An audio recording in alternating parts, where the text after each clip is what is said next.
আজকে ছিল এপ্রিল মাসের 9 তারিখ। আজকে আমরা হঠাৎ করে প্ল্যান করে বেরিয়ে পড়েছি পুরী যাওয়ার জন্য। প্রায় অনেক দিন ধরেই ভাবছিলাম যাবো করে যাওয়া হয়ে উঠছে না, তার জন্য আজকে বললাম চলো আজকে যাওয়া যাক। তাই আমরা ফাইনালি বেরিয়েই পড়লাম।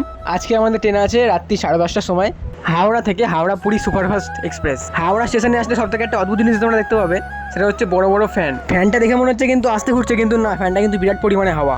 বেশ কিছুক্ষণ হাওড়া স্টেশন অপেক্ষা করার পর ফাইনালি আমাদের ট্রেন চলে আসলো।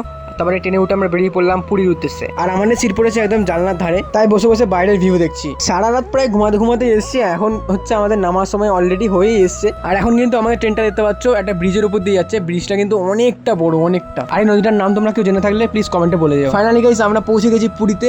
বহু বছর পর, মানে 2017 সালে গেছিলাম, আর এখন হচ্ছে 2026। অনেক বছর পার করে ফেলেছি আমরা।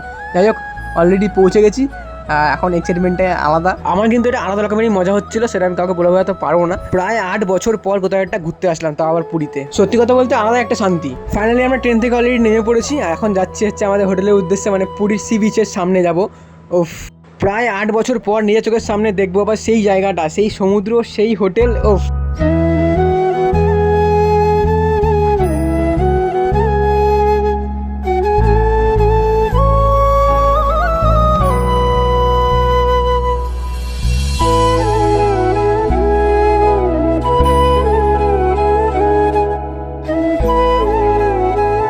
পুরী স্টেশন থেকে বেরিয়ে একটুখানি আসতেই সামনে আমরা বাস পেয়ে গেলাম, তাই বাসে উঠে পড়েছি।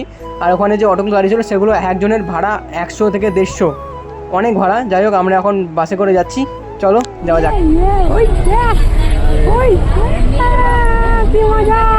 গাইস ফাইনালি পৌঁছে গেছি পুরীর সমুদ্রের সি বিচে। আর দেখা হচ্ছে নেক্সট পার্টে, ঠিক আছে? চলো টাটা।